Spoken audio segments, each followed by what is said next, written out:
can I? All right, okay, brilliant.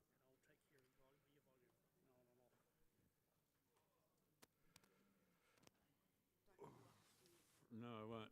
Try not to.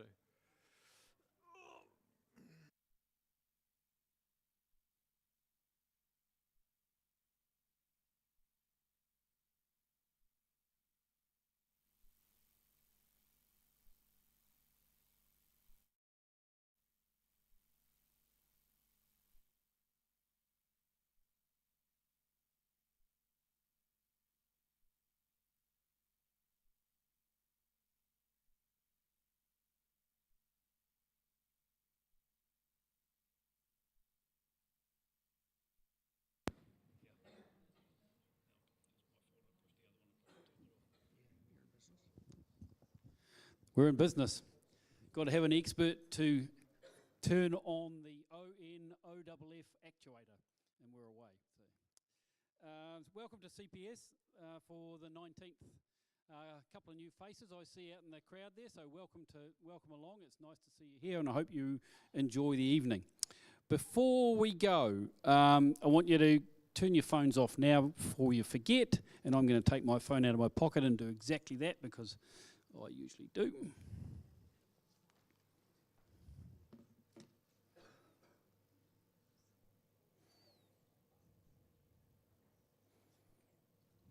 Okay, done that.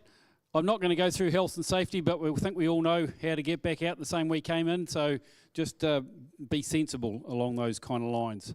The program for tonight essentially started with buying and selling, so I hope somebody got a couple of bargains, and we did manage to sell some things, but either way, just standing and talking and chewing the fat for half an hour is a useful way to start things off. So thank you for whoever bought stuff along, and I hope it worked out for you. But the rest of the evening is essentially running around projected image number 5, so I will pass that off to Jan in a minute. But beforehand, there's a couple of notices. Firstly, you probably saw an email from Rach about the Laurie Thomas Winter School. There are still half a dozen or so slots available for the winter school in Kaikoura. So if you're keen to have a weekend in Kaikoura, middle of July, I don't know the exact dates, go and have a look at that. It'll be the Laurie Thomas Winter School is always really good, and Rachel Gillespie, she spoke at the PSNZ convention last year, and she was really, really good there, so I think she'll do well at the weekend, so something to look forward to. There is also a couple of slots still available for the Photoshop Basics weekend, the end of June. If you're keen to get your Photoshop up to get it going perhaps, and get yourself ready to step further on with another Photoshop weekend later in the year with Helen McLeod, then talk to Janine about that. Like you say, a couple of slots left there as well. I had an email this afternoon from the NZIPP local, I think they call it a chapter, organiser who wants to advertise an event they've got coming up on the 22nd of July, which looks reasonably good. They're calling it the 10-10-10. And so what it is it's an evening where 10 photographers show everybody 10 images and speak for 10 minutes. So there's a whole range of photographers from around Christchurch are going to be there, including a couple from CPS. That's Stuart Kluck is going to be there, and I'm going to be there. So there's a couple of us from CPS, but there's a whole bunch of other really good quality NZIPP photographers, Andrus Apps, and a number of other people. So that's going to be held, I can't remember where it is, but there's a theatre basically in town. I'm going to get sent tomorrow the invitation for that, which I'll forward on to everybody to have a look at. So if you're interested in that, July the 22nd is a Monday night, and yeah, that'll be quite fun.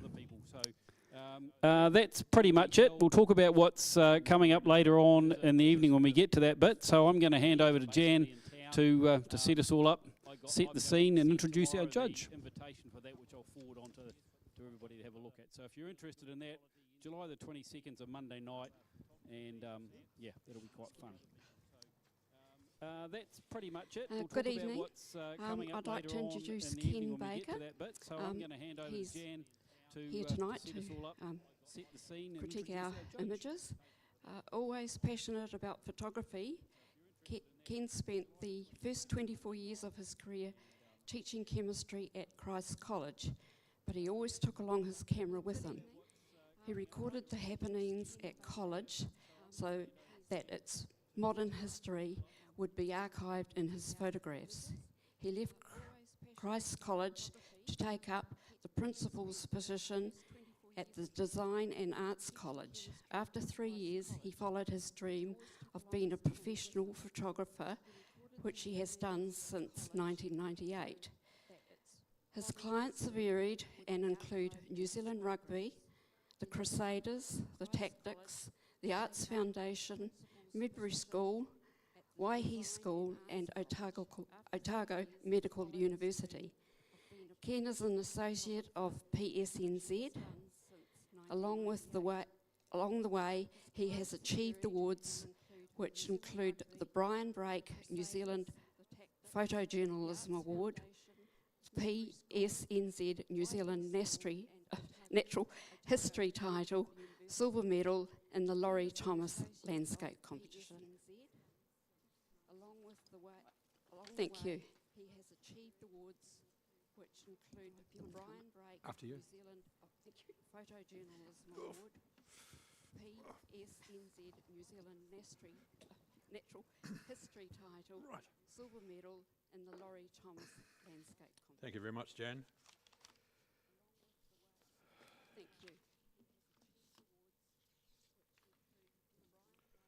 Right, get myself organised. Where's the president? I think I'm right in saying, did I see advertised the other day, there are 100 wildlife photographs in the Christchurch Museum. Has anyone been? Thank you very much, Jan. On display? Is that correct? Natural history? National Geographic. I don't know how long, do you know? Where's the president? No, but it's there now. Sorry? In the museum. Oh, on display? Is that correct? Coca Gallery, is it? Okay. Well, it must be. I don't know. I just saw it in the Star, and I thought, oh, okay. All right. Thank you, ladies and gentlemen. I imagine I have two audiences here tonight. One being people who come for the comradeship, to enjoy talking to people who are interested in photography and want to have a look at the images that PSNZ people might be taking in photojournalism. And then we have the others who, some I'm sure are novice, and others like the legend Neil Grenfell, who are highly competitive and competent photographers. There's only, as you see, there's only 33 images. So I thought, well, how can I be of some value to PSNZ? How can I maximize my time? And I thought what I would do is to share with you some of the things that I've learnt when I was a member of CPS and when I was a pro. And that's way back in the turn of the century up right until now. And I'd like to be able to put myself in a position to be able to pass on some knowledge, some skills, and in particular, how to critique a photograph. So I'm going to divide the section into three sections. One is CPS, the other is critiquing photographs, and the third one is the major reason why you're here, is to have a look at the images in the PJ competition. CPS. Believe you me, this is a very, very a highly nostalgic occasion. It is actually the first time I have been back for, I think it's probably 25 years.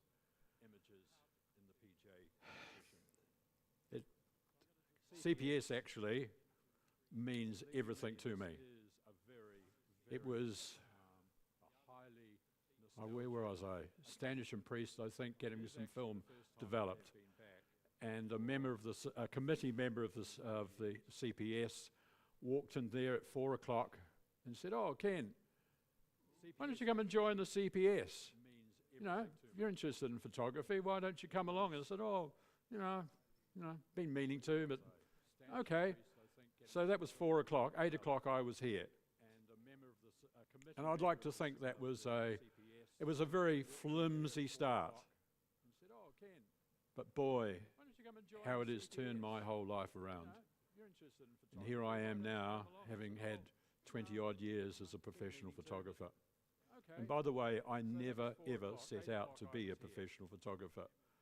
It's just somebody else walked into my life and said, "Ken, I know you can hold a camera. I would like you to record the history of this establishment, and can you please start next year?" That in particular is when I realized I knew nothing.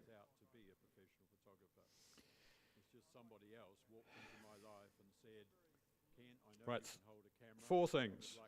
One is the winter school. I think it must have been just a few months after joining. Fortunately, I've got one of the places at the winter school. It just so happened for that particular year it was at Kaikoura, and it was at the convent school, or the convent in Kaikoura. I don't know whether they still use that now, but and we had Simon Wolfe. Some of you may know, Simon Wolfe was, I don't know if he is now, because I think he's a Wellington City Councillor. But he and his father ran a very high-class photography shop in Wellington. For example, whenever the Queen came, they asked Wolfe Productions to do the photography. Simon was the host. What did I learn? I learnt one little part that I can pass on to you. He left us with a thought, and that was, the difference is the difference. Believe you me, to this day, I still remember that and still have in the back of my mind. Another little incident that I must tell you, which again was a turning point for me, was I think we must have arrived on the Friday night. Saturday morning, we were all loaded up into groups and carried off by CPS members to the seal colony. Surprise, surprise. We must have had 4 or 5 people in the car, pulled up. The other 4 beat it off round the corner. Sun was about to come up. They could see the seals and the Banksy Eye and whatever, and the rock formations. I got out of the car, stood there. I literally was like a stunned mullet. What the hell is going on? What am I meant to be looking at? What am I meant to be seeing?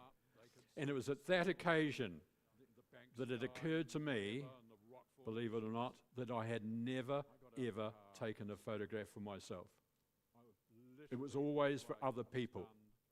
My family, at Christ College, where I was recording the history.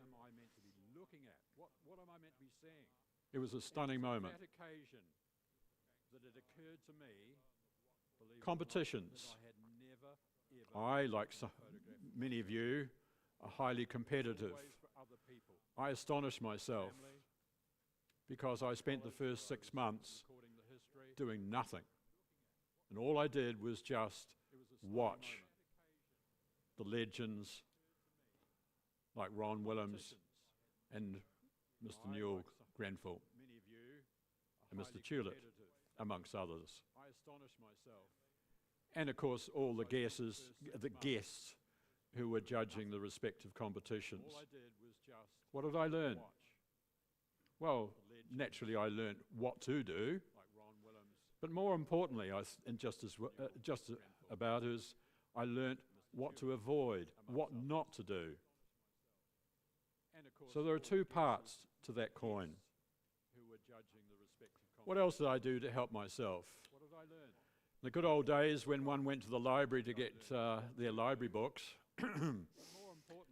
I used to sit watching the news or a program on TV, and I'd literally have 20 library books on my lap. And I would go through page after page, critiquing them and having a look and see what I thought was a good photograph. So what I'm suggesting is, even though you haven't got time maybe to go out and use your camera, that in fact you can spend time critiquing photographs, as long as, of course, as you know what you are looking for.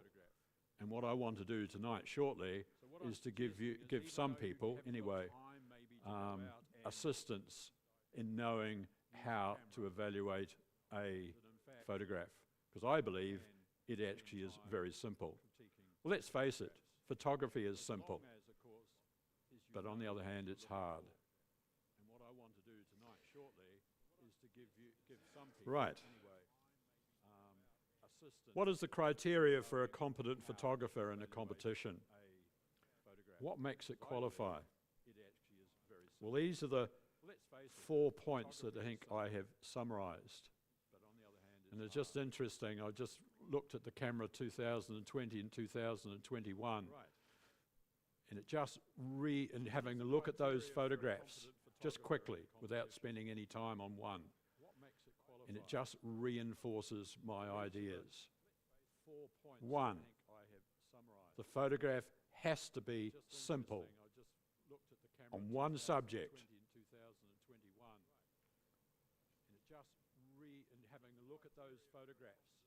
And in the PJ case, you are telling a story, and preferably with intense emotion. But it's the simpleness, just one subject material. Often amateur photographers see 2 things and they try and bring them together. No. Second thing, the technical aspect, obviously, is where relevant, make it sharp. Goes without saying. Thirdly, remove all distractions, or all avoidable distractions. And you're probably sitting there and saying, well, hang on, Ken, what's the story? You're not allowed to do that in PJ. True. I'm talking about your pre-photo routine.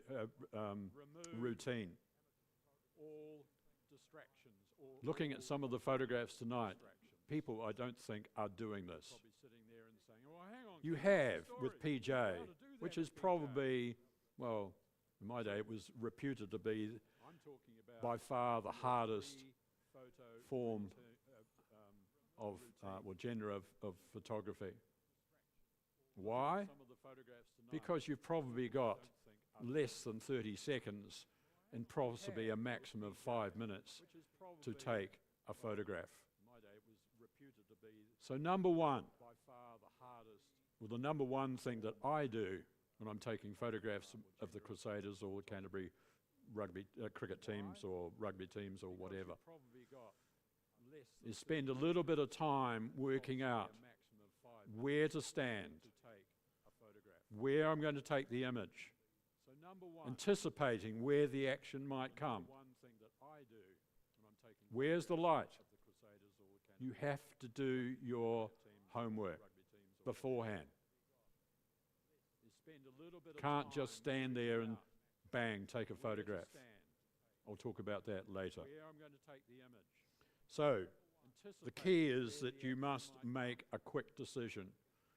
You are prepared to make a quick decision and act when appropriate. You plan where you're going to stand and when you're going to when you're going to push the button. Number 4, it's pleasing to the eye. As we all know in photography, there are no rules. It's complete freedom. True? Maybe. But I want to stress something that I don't think many photographers think about. Have I got my cell phone in my pocket? There are no rules. It's complete freedom. True? All right? Cell phone. Camera, doesn't matter. Every photograph, well, I'll say somebody's going to correct me. I'll say 99.9% of photographs are what shape? They are all rectangles. And what the photographer's doing is taking a rectangular view of the universe, of what they see.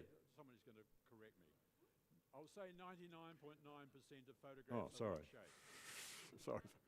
They are all rectangles. And it's the objects and the shapes that you, and where you put them in that rectangle that counts.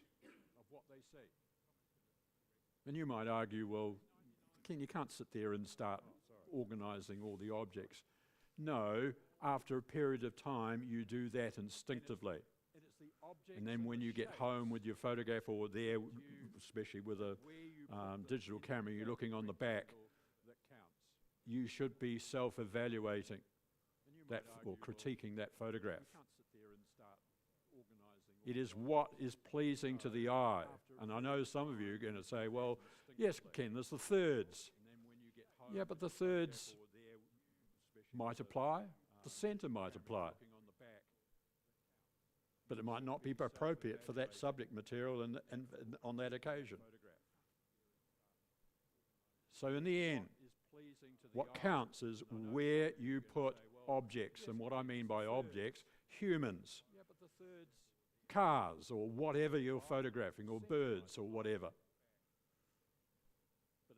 You don't see people as humans, well, at least I don't, I see them as lines. Okay, I'll leave you with that. The other thing I should add is when you're taking a photograph, when you're looking at a photograph, it's like reading a book or looking at a photograph in the newspaper. You read it from left to right, whether you like it or not. And you're governed by where you or where another photographer puts the shapes, puts the objects in that rectangle. It's like reading a book or looking at a photograph in the newspaper. So in summary, you read it from left to right, whether you like it or not. You need to say, when you're looking at a photograph, you need to say, why does that work? What makes that special? And have your own way of analysing it. And as I say, I hopefully tonight have given you a few ideas, just simple ideas. Simple one idea, telling a story. Removal of all the avoidable distractions. That to me is the number one issue with most amateur photographers. They don't see the distractions. To me, they are number one. I get rid of the distractions and then I look at where I'm going to take the photograph. And by the way, don't take the photograph at eye level. Go to the ground. Go somewhere high. Go at a different angle. Look, as Simon Wolf said, the difference is the difference. Look for the difference. And then I look at where I'm going to take the photograph. And by the way, don't take the photograph at eye level. What's the difference between a competition photograph and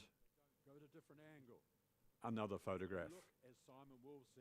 I think it's, to me, it's two words. What most people do is to take a photograph. And yes, I think one should learn how to take what I classify as a reporting photograph and do a good job of it. But that is not a competition photograph. Notice the word, take. Change the letter from T to M. A competition photograph is about making a photograph. Got to make the viewer stand up and take notice by wherever you put objects, shapes, or whatever in this rectangle. competition photograph is about making a photograph. What is journalism? Well, I've written down something here which I hope people concur with. To me, photojournalism possesses a vitality and a force all of its own, telling the story of the human experience. Photojournalism should tell the story without words. What is journalism? It includes documentary and street photography. It must adhere to the very highest standards of international journalistic objectivity. Honesty, truth, and the image must not be staged or manipulated. As you'll see tonight, in my estimation, there were about 6 photographs, I think, that I didn't think complied with the rules of photojournalism. So apologies to those people. I'll make brief comments about them because some of them were quite good photographs and were worthy, I think, in other sections. Right, are we ready? I didn't think complied with the rules of photojournalism. Okay. Apologies to those people. I'll make brief comments. Well, some of them were quite good photographs. What was the photographer seeing? I think it's a classic case. Ooh, what am I looking for? The red. Right, are we ready? Oopsie. Hang on. Sorry.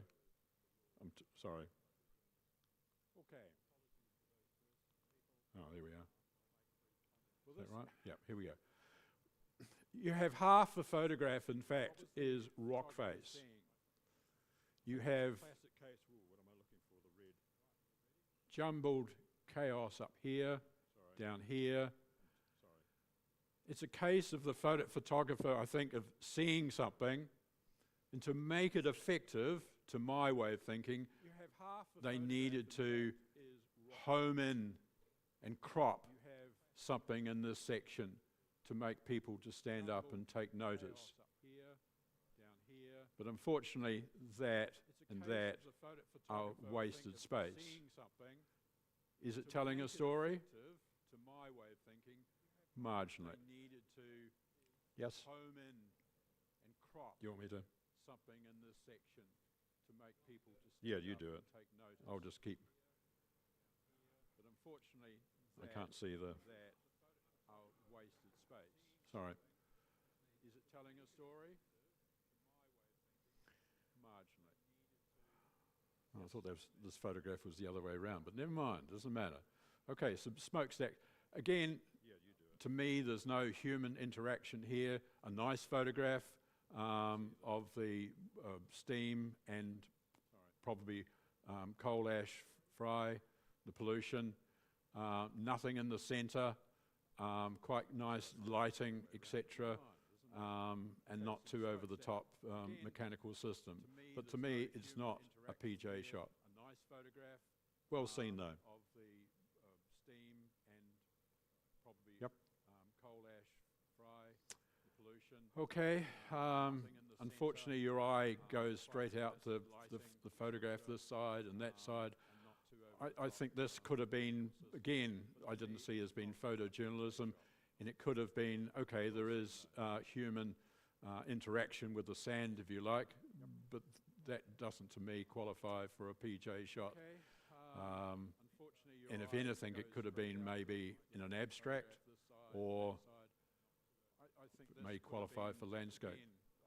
Yes? Well, this to me, again, is in the wrong category. This has got some strength to it as an abstract. It's got very good diagonal relationships down the photograph, which implies movement. And obviously the two objects here, this mask is saved by this little section here. But sorry, but I don't see it as being PJ. But it should rate well, one would like to think, in abstract. Which implies movement, and obviously the two objects here. Lovely lighting, good coloration. However, apart from that, again, I didn't see that as being classified. I know it's part of a, well, you can't see any fire. It could have been clouds or something else, but when you see an image that comes later on, you'll see the marked difference between the two of them. However, next one. From that, again, I didn't see that as being classified. I know well, you can't see any fire. It could have been one of the major distractions in any photograph. It probably is a whole series of words, because that's where your eye goes to. There's no people, no interaction here. Quite nicely constructed, but sorry, I didn't see it as qualifying for photojournalism. It probably is a whole series of words, because that's where your eye goes to. Well, unfortunately, it needed probably to be backed off, and so this gentleman here just plonked in this section. Okay, it's in quite a reasonable section of the photograph. Could have been cut off here, but it needs some sort of context, some sort of solution to the situation. It needed probably to be backed off, and so this gentleman here just plonked in this section. Rightly or wrongly, I saw this as being in the wrong section. It as a PJ shot. It's just about as a portrait. It needed to have some sort of storytelling between this person and this person, maybe, or to me it just didn't work. Rightly or wrongly, I saw this as being in the wrong section. It as a PJ Thank you. Shot. It's just about as okay, a very difficult subject. Unfortunately, there's a lot of I will say wasted space in this corner here, and in fact where the action is if I just crop it there, his face is not in focus. The paddle is, and this person certainly are not. As with many of these cases, I think it possibly needed cutting out, being cropped there, and it might have scored infinitely better. But this is all wasted space. Thank you. The preacher. Have a again. I go back to what I said before. First thing you do is to have a look at the background. Yes, they've tried to blur it, but you've got a pole coming out of his head, another one out of his jacket. It is 9 times out of 10, it is infinitely easier and it makes a better image if you're in front of the person. In other words, if the person is in fact interacting with you, not physically, but and looking to see what's in the background here, or at least isolating that person and removing all of this distraction, because it can be removed. It just need a different perspective. Thank you. And looking to see what's in the background here. That was or at least isolating that person. Great subject material. And removing all of this. But let's have a look at the distraction of the scooters. And unfortunately, this gentleman is not in focus. What a difference if the photographer somehow was over in this area, perhaps low down, if there was some poor distracting sections over here. It needed probably to be a faster speed, but it had all sorts of possibility from a different from a different perspective. So move around, have a look, as I say, in your pre-planning routine. Get rid of the distractions. That's number one. Okay, next one. Well, we know where this was. Okay. I'll put this in the category of quite a neatly taken photograph. But you're looking for action. Yes, they are coming towards you, which is a great thing in your favour. But look at all the boats in the back here being distracting, the trees and the hill and all this space up here, and this chaos in this corner here. Where's the photograph? Well, maybe in about 30 seconds' time, maybe there was something isolated in there or in there. The real action. Back in time, we used to say, if it's not good enough, you're not close enough. And I think it certainly applies. The person is seeing action, seeing a photograph, but they've got to go and make a photograph. They've got to go and isolate a section of it, whatever that is. But please remove all these distractions up here and this crew here. It's too busy. There's too much involved. One idea. Okay, next one. This had quite nice greenery around, but unfortunately, the solid. My starting point is really in the centre, and yes, it sort of closely revolves around the centre. But you've got this very, very solid red block of people facing away from you, and another red coming out of her head. And unfortunately, quite a bit of this is not in focus. And to me, it just wasn't telling a strong enough story, but had possibilities, especially in that native environment. Thank you. Well, I must admit I didn't know what to make of this photograph. To me, I came to the conclusion, again, there's a lot of wasted space up here and up here. It's meant to be telling a story with people. Maybe it qualifies for an abstract, and I think it had probably some certainly strengths in that direction. Thank you. Again, this is, to me, is a take and instead of a make. Just taking, what is it, 1, 2, 3, 6, 7 photographers waiting for the sun to come up to create a nice landscape. They needed to do something with it. Maybe of going down low, isolating these people, putting them in silhouette, but even then, and waiting for some sort of action, relationship between these people. Imagine doing that, and what do I dare say? You know, these two people or the three people suddenly gave each other a hug. And you think, oh, something going on there. But yeah, that to me is very much a taking photograph. Okay, thank you.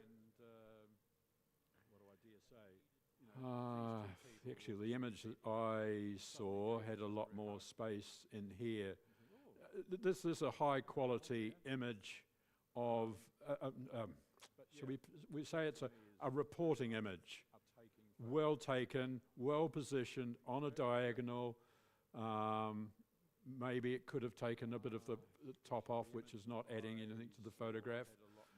However, to have some emotional intensity, imagine this boat coming past and there's a small section in here, maybe including this gentleman at the front, maybe pushing this lady here with just a couple of ladies here with the splash of the water, and she really putting it back into the photograph.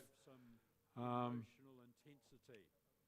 think that would have been, it really would have had an edge in something.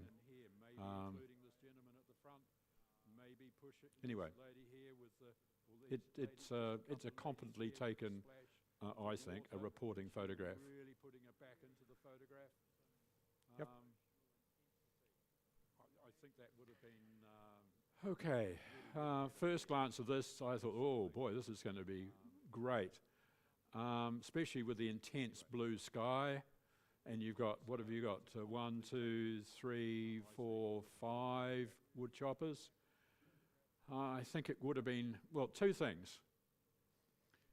It would have been stronger if maybe this person up the top had been isolated, maybe with the bottom people. Elimination, again, I said before about words, they draw your attention to it. That is a total distraction. And the other thing is, it needed to be, I think, something like this, where you had chips flying, and if this person had been in that position with chips flowing down here, it would have been a really good photograph. And I like the way that the photographer has, in fact, got down lowish and looked up.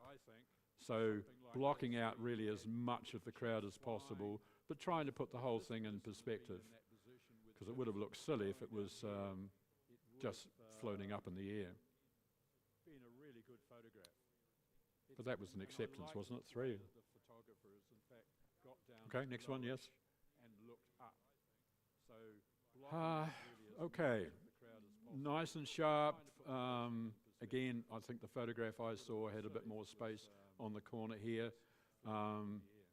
Nice image. Fortunately, obviously, it's got the pilot in the here. I just sensed. Well, there were limits to what the photographer could. Photographers reached the limit in that photograph. What they could have done is, in fact, to have cropped more of the sky and probably more of the side. A point here: whenever you're taking a photograph of something that's moving, in general, have far less behind, far less behind than you've got in front. So give whatever the object is, give them space to be able to move into it. And that cropped up numerous times.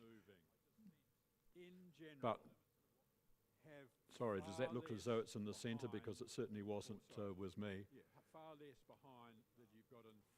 Okay, thank you. But it was well seen, well photographed. Oh, I looked and looked at this photograph. Well spotted. It disturbed me in the well, not the fact that it was a big fellow, but the fact that it was cropped so closely to the top. I just sensed that may have been some distraction, some rubbish up the top here that they wanted to remove. I can understand that. If that was the case, the photographer may have perhaps have just lifted their camera up and tried to block that out. But reward it for being well seen and telling a story. Okay?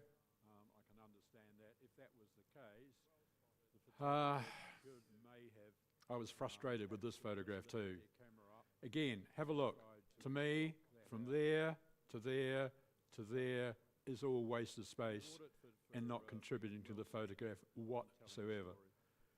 I can see what the photographer's doing. They've turned around, they've seen this girl with a whole lot of cameras, etc., draping over, and taken the photograph. And the positive thing, well, the really positive thing is that the lighting was correct.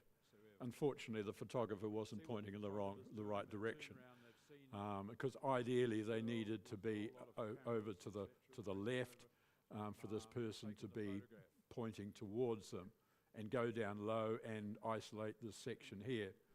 And behind you might have just got sky or whatever. But at the moment there's too much, again, distraction, what I call noise being objects that are taking your eye away from things. But I wanted to reward the person for actually seeing the potential of an image. But at the moment, there's too much. Again, this hat, this was wider when I saw it. There's another person, there might be another one or two people here. Have a look. To me, all that's wasted. Doesn't contribute to the photograph whatsoever. And maybe even this gentleman doesn't here. But where's the action? What are you seeing? It's all revolving around here, here. And so that's maybe where it should be cropped. Another possibility would have been, in fact, to lift the camera up and come down on him.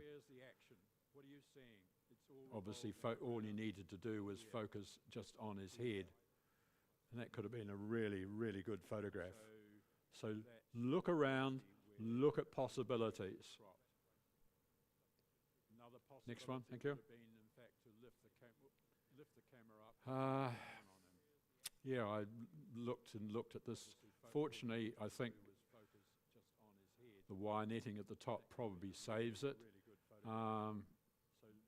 Just about a abstract photograph, but nicely positioned, nicely seen, without any sort of emotion, except one or two of the people in the audience saying, "Oh my God, thank God it wasn't me." And anyway, good design.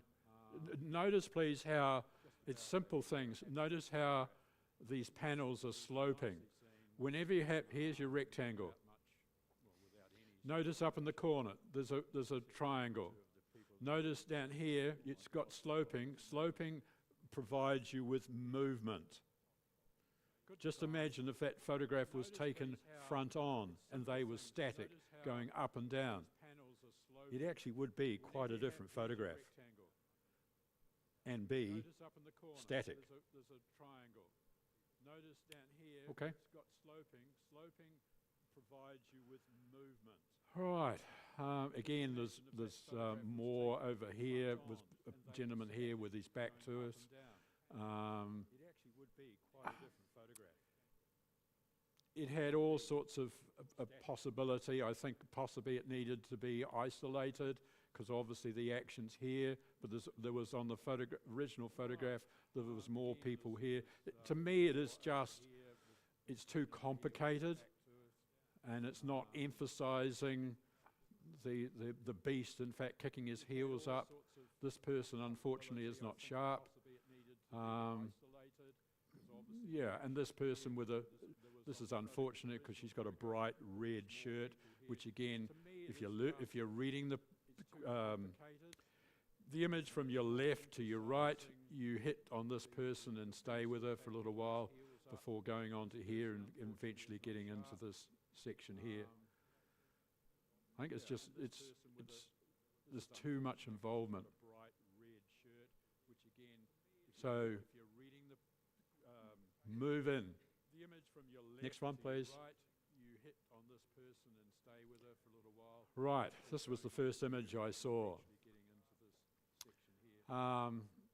Superbly taken, the right angle, I think, with the sun over here somewhere. However, okay, you've got it's pristine. Okay, the crowd are not intrusive. The words are here, but that's not intrusive because it's sort of in the middle of the photograph. But I think it needed to have far less space here. It didn't have to have the whole hurdle, and it comes down somewhere there.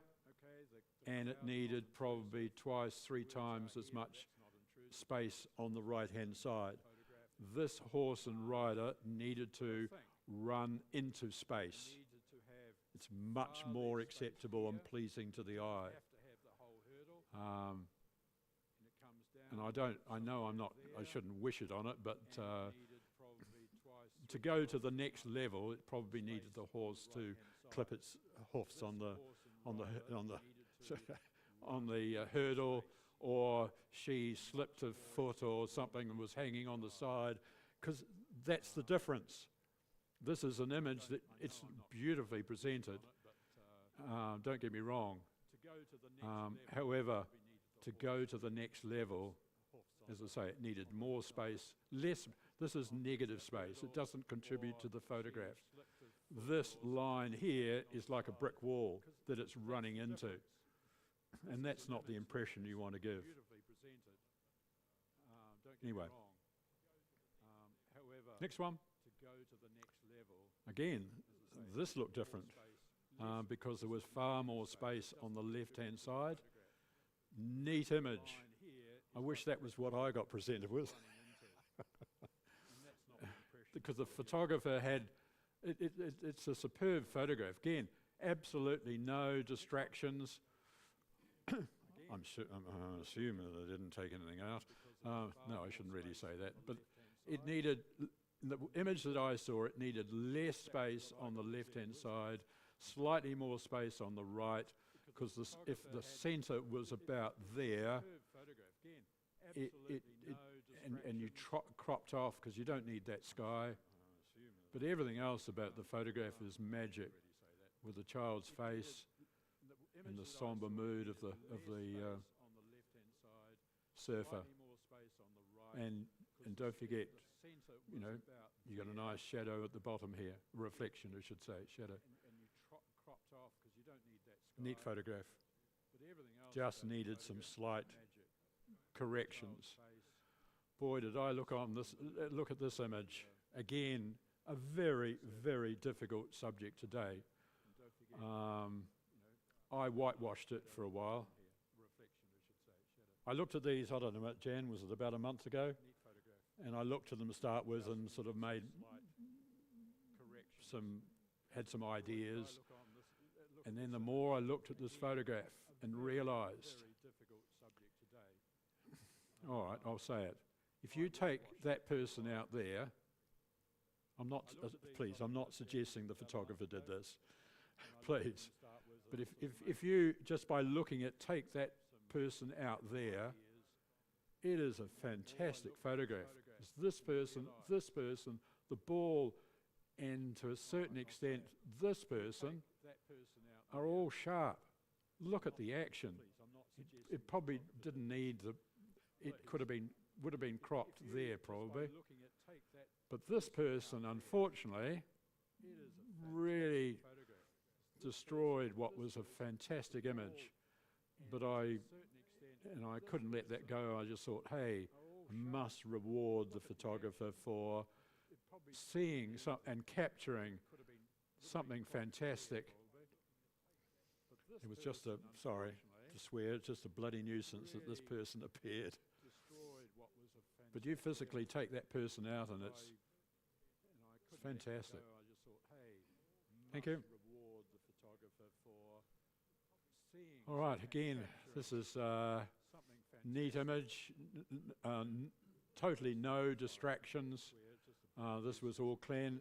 It's neat that in fact it was black and white, so you didn't have the problem with colour, taking your eye off what the photographer wanted you to look at.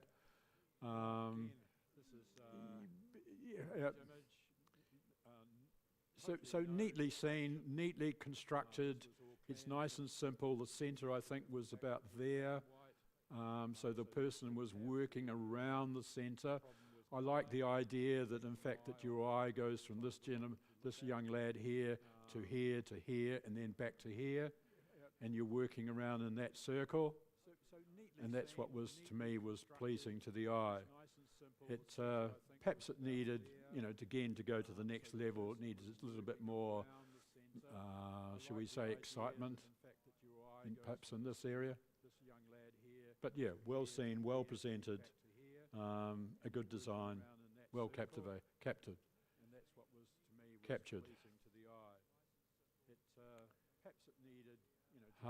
Wow. I'm going to put my oar in right from word go. Please don't say when you see the next images that, oh yeah, you've got to go overseas to be able to take a good PJ shot. No. Do I dare say that the photographers who are fortunate enough to go overseas are competent photographers and see photographs. I can give you many, many events in Christchurch, for example, and I'll give you one or two that people should do and never touch. And they could go and have a challenge and experiment. Okay, this is superbly seen. This is it's perfectly sharp, very difficult to take, no distractions. As I say, the image that I saw had more space in here for this woman to ride into. Again, it might have been different if the bicyclist, if the motorbike was facing this way, but it wasn't to be. You can't exactly stand in the middle of the road, unless you stood on an island or something. But how presented, it's just outstanding, beautifully cropped, deserve the marks. Colours are superb as well. Look at this. This is just magic. The toning down with the smoke. Again, sorry, but this is how fortunate you can be as a photographer. A little bit of luck. Two things. I always start with the centre. The centre is there. Look at the value of the pylon. Balancing the helicopter. Have a look at the angle of the helicopter. It's not static, going up and down and the same as the pylon. It's going here. The photographer is, the pilot is looking down. And you might say, some might say, hey, oh yeah, but have a look at all the trees. Isn't that distracting? In repetition, but it's repetition. Your eye doesn't pick it up as intrusive. It in fact adds to the photograph. This was really an outstanding photograph seen by somebody. But just take that point there and have a look at that in there, and it was, if you like, bang, smack in the centre of the photograph. But there was no other place for it. Superbly seen, brilliantly captured. But just take that point there and have a look at that in there, and it was, if you like, bang, smack in the centre of the photograph. Next one. But there was no other place for it.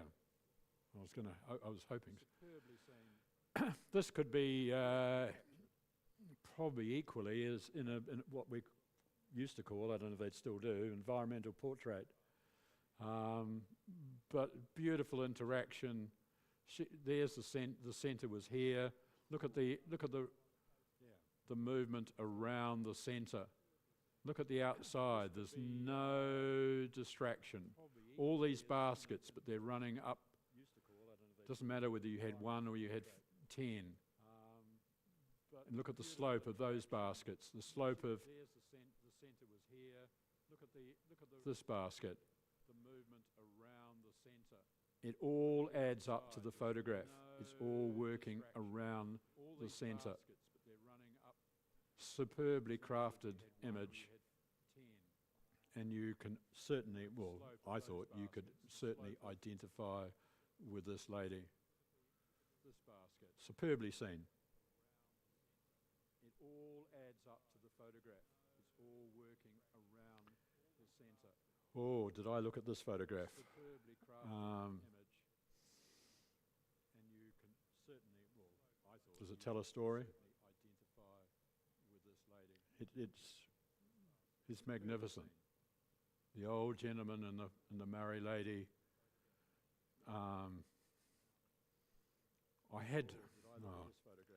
I suppose, yes, I had to look for very, very slight errors, if you like. There's this bright spot, and you think that's minuscule. Yes, it was. Because you wait till you see the next image. and then there was a little bit an extra on the side here.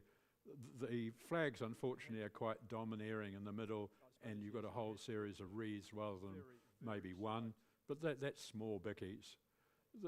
And the angle that these two people are walking at was just in the fact that this was, to me, sorry, there's an old white guy, am I allowed to say that? He holding this, or she holding his hand, just the contrast between these two and the angle that they were walking was brilliant. The other slight distraction was probably this little area here.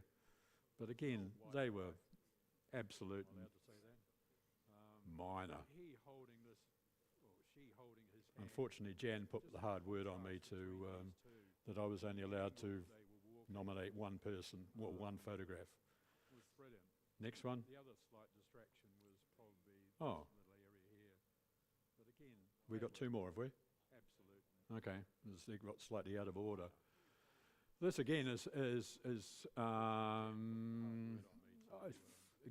again, obviously it's overseas. Have a look around, there's no distractions, just the interaction between the old gentleman and his money, and you've got these supporting items here, all helping to make a story. You just, again, the centre was, if I remember rightly, was about there. And so your eye comes in from the left, hits his head, comes down, and it works around, and you keep looking and looking for new things. And then occasionally you might just look at his surroundings and battered and beaten up, and but beautifully constructed.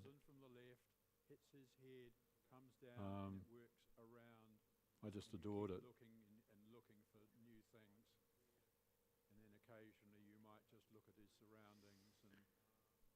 Wow.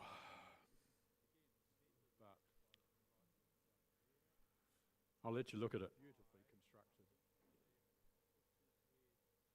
This to me was absolutely sensational. And to add to it, it was in black and white. Please take your politics out of the system. Okay, words normally are a total distraction. But this tower and the Trump flag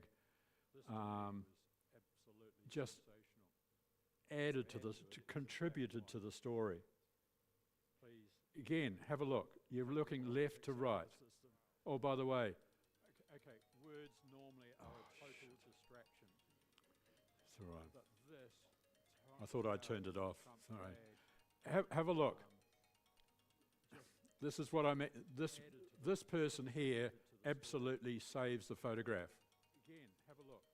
Your eye goes from this gentleman probably up to the tower and bounces off him, and then looks around and then backs and comes back again. Sorry about this, ladies and gentlemen. Have a look. Thank God for that.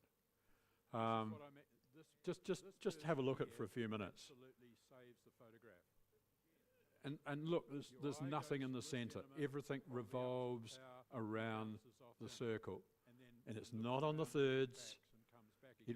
There's a slight gap in here, and there's a slight gap on this side. But the photographer is, the look on this gentleman's face is just something to behold. And same with this fellow. Just extraordinary.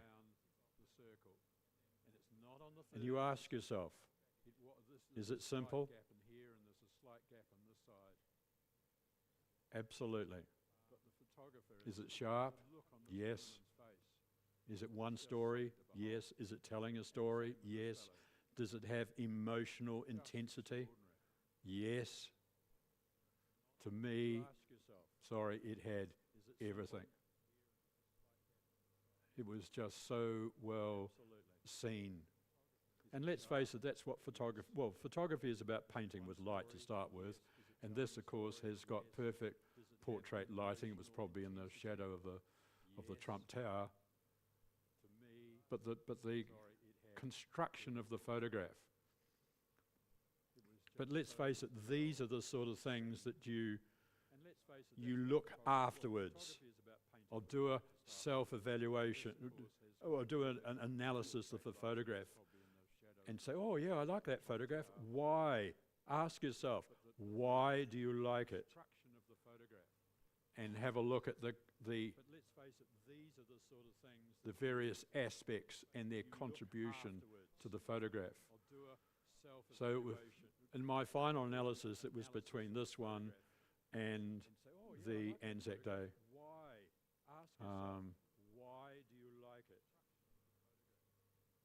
I thought they were tremendous.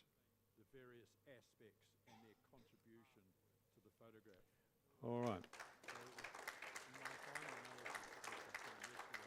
All right, if I can I just want to finish. We're up for time.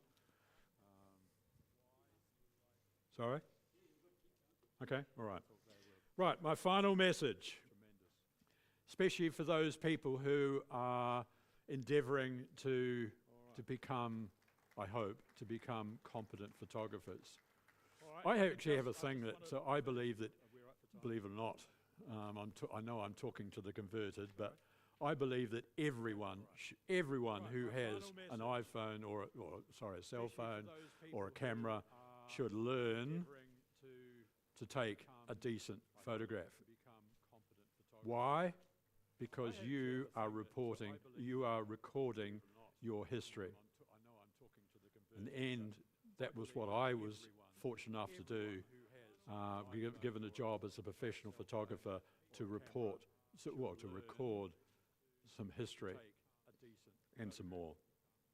So I say to you, as with any learning experience of any subject material, whether you're learning French or Spanish or history or World War III or whatever, so that's academic or craft,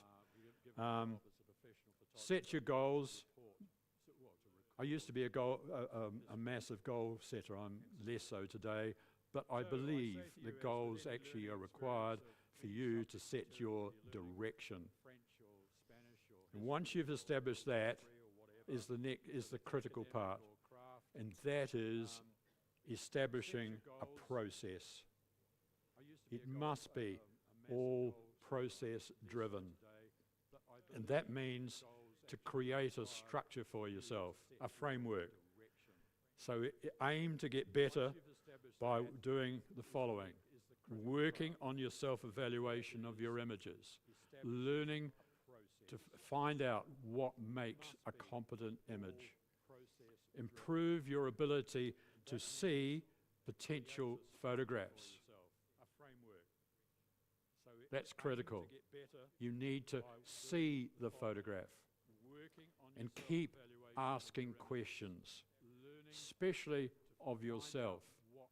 As I said before, have a look at that photograph or any of those photographs tonight, good and bad, and ask yourself, why are they pleasing to my eye? Because let's face it, everyone is different, everyone is unique, and everyone sees the world differently, and that's what's really is exciting about photography. So the outcome, which is what everyone concentrates on, especially in sport, in some ways is immaterial. The results will look after themselves. So I ask you to work on your process and to learn what makes a competent photograph. Okay?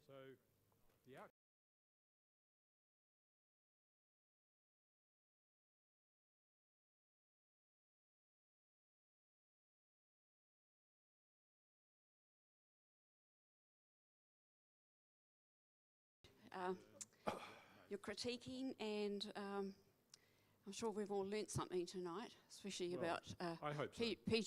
PJ images. All right.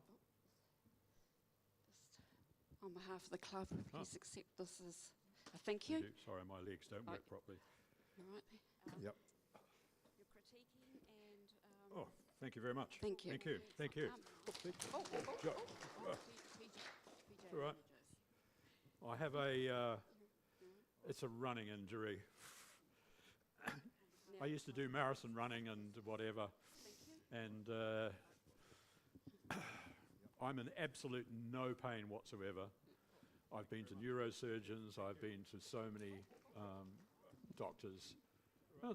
All they do is tell me what it isn't. That it's not MS, and it's not Parkinson's, and it's not a whole series of other obnoxious diseases. But can they tell me what it is? No. The only consolation that I saw an Olympic swimmer, some of you, if you know your swimming, Michael Klim, who was, I think 2 Olympics ago, he won the gold medal in something like the 400 or the 800 metre freestyle, and so he would be now a gentleman of possibly 30, and he is now literally a cripple on a walking stick. And he was pleading for plasma, and his diagnosis was, well,